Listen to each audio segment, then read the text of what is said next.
आज हम UP board की 12वीं कक्षा में साइंस में भौतिक विज्ञान में पूछे जाने वाले बहुविकल्पी प्रश्नों का अध्ययन करेंगे, जो 5 नंबर का पूछा जाता है। आइए देखते हैं। कह रहा है कि एक वैद्युत क्षेत्र विक्षेपित कर सकता है, यानी वैद्युत क्षेत्र जो है इनमें से 4 ऑप्शनों में से किसको विक्षेपित कर सकता है। पहला है एक्स किरणों को, दूसरा है न्यूट्रॉनों को, तीसरा है अल्फा कणों को और चौथा है यानी डी है गामा किरणों को। तो जो वैद्युत क्षेत्र है वो विक्षेपित कर देता है अल्फा कणों को। इसका सही उत्तर सी होगा, अल्फा कणों को। वैद्युत क्षेत्र अल्फा कणों को विक्षेपित कर देता है।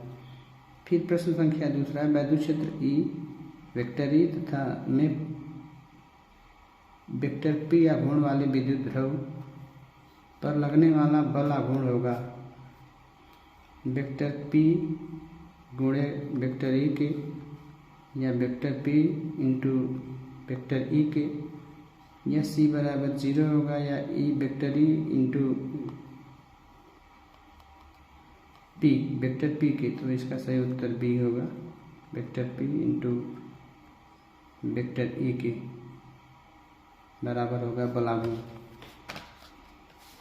कह रहा है किसी विद्युत ध्रुव के कारण वैद्युत क्षेत्र की तीव्रता सुदूर बिंदुओं पर जिसकी दूरी r हो अनुक्रमानुपाती होती है। यानी वैद्युत ध्रुव के कारण वैद्युत क्षेत्र की तीव्रता दूर के बिंदुओं पर अनुक्रमानुपाती होती है किसके, तो 1/kr के, या 1/kr स्क्वायर के, या 1/r के क्यूब, या 1/r के घात 4 के। तो इसका सही उत्तर सी होगा, 1/r के घात 3 के बराबर होती है।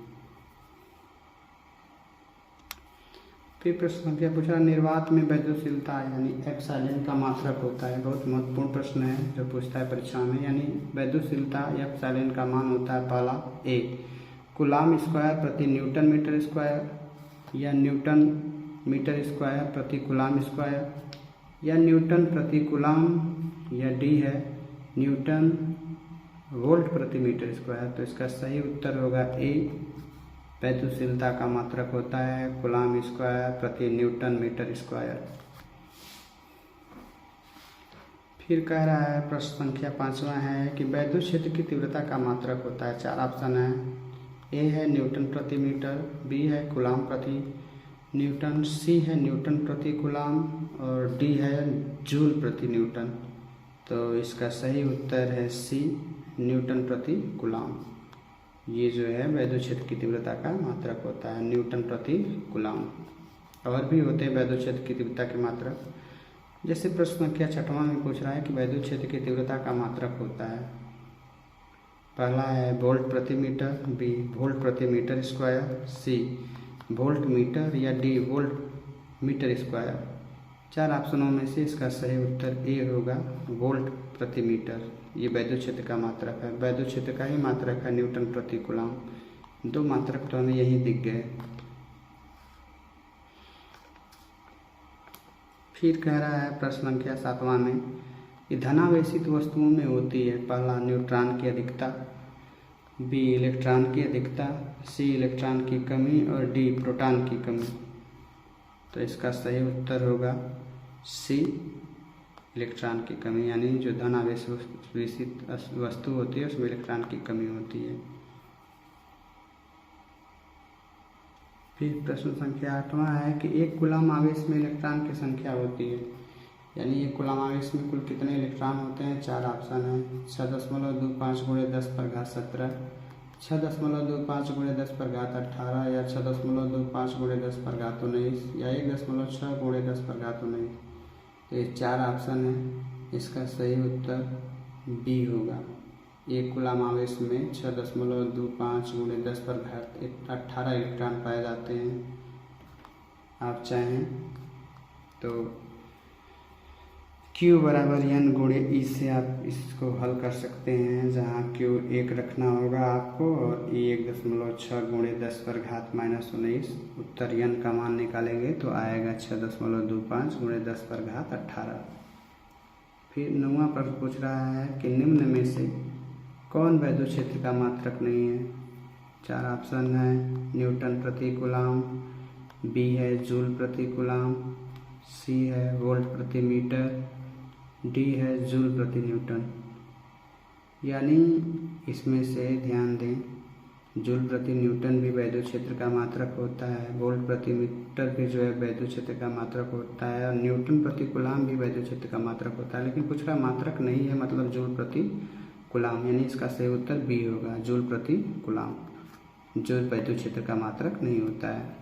फिर इसी तरह से कह रहा है कि एक घन के शीर्ष पर Q आवेश रखा गया है, तो घन से गुजरने वाला कुल वैद्युत फ्लक्स कितना होगा। चार ऑप्शन है Q बटा के एप्सिलॉन नॉट, फिर Q बटा के 4 एप्सिलॉन नॉट, या Q बटा के 6 एप्सिलॉन नॉट, या फिर कह रहा है Q बटा के 8 एप्सिलॉन नॉट। तो देखिए घन के लिए घन से गुजरने वाला कुल फ्लक्स Q बटा के 8 एप्सिलॉन नॉट के बराबर होता है, इसीलिए इसका सही उत्तर डी होगा, Q बटा के 8 एप्सिलॉन नॉट। फिर कह रहा है एक बंद पृष्ठ के भीतर N वैद्युत द्विध्रुव स्थित है, तो बंद पृष्ठ से निर्गत कुल वैद्युत फ्लक्स होगा। तो बंद पृष्ठ से तो कुल वैद्युत फ्लक्स का मान 0 होता है निकलने वाला। तो दे रहा है ए Q बटा एप्सिलॉन नॉट, बी है 2Q बटा के एप्सिलॉन नॉट, सी है N गुणे Q बटा के एप्सिलॉन नॉट, और डी है 0। तो इसका सही उत्तर होगा डी 0 या 0। फिर कह रहा है ई बराबर अगर 0 हो तो वैद्युत क्षेत्र में विभव भी का दूरी r के साथ परिवर्तन होगा। भी प्रोपोर्शनल 1 बटा के r, या भी प्रोपोर्शनल r, या भी प्रोपोर्शनल 1 बटा के r स्क्वायर, या भी r पर निर्भर नहीं करेगा। तो ध्यान दें, अगर ई का मान 0 हो तो भी r पर निर्भर नहीं करता है, तो इसका सही उत्तर होगा डी, भी r पर निर्भर नहीं करेगा। इस प्रश्न को ध्यान से समझ लें, ई बराबर अगर 0 हो तो भी r पर निर्भर नहीं करता है, इसलिए इसका उत्तर डी होगा। फिर प्रश्न संख्या 13वां है कि 1 इलेक्ट्रॉन वोल्ट का मान होता है कितना। तो 2 गुणे 10 पर घात 8 जूल, या 2 गुणे 10 पर घात माइनस 18 जूल, या सी 1.5 गुणे 10 पर घात माइनस 19 जूल, या डी है 1.6 गुणे 10 पर घात माइनस 19 जूल। तो इसका उत्तर होगा डी, 1.6 गुणे 10 पर घात माइनस 19 जूल, यानी 1 इलेक्ट्रॉन वोल्ट का मान 1.6 गुणे 10 पर घात माइनस 19 जूल के बराबर होता है। प्रश्न संख्या 14 है कि वैद्युत विभव का मात्रक क्या होता है। पहला है जूल प्रति कूलाम, दूसरा है जूल कूलाम, तीसरा है कूलाम प्रति जूल, चौथा है न्यूटन प्रति कूलाम। तो देखिए वैद्युत विभव का मात्रक होता है ए, इसका उत्तर सही है जूल प्रति कूलाम, बाकी की ये सब वैद्युत विभव के मात्रक नहीं है। इसका उत्तर होगा ए, जूल प्रति कूलाम।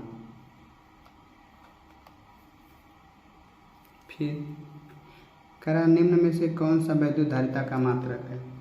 चार ऑप्शन है वोल्ट गुणे कूलाम, या कूलाम, या सी है वोल्ट गुणे कूलाम, वोल्ट प्रति कूलाम, और डी है कूलाम प्रति वोल्ट। तो इसका सही उत्तर होगा वैद्युत धारिता का मात्रक डी, यानी कूलाम प्रति वोल्ट होता है, इसीलिए इसका उत्तर डी होगा, कूलाम प्रति वोल्ट। और शेष मिलते हैं अगले वीडियो में।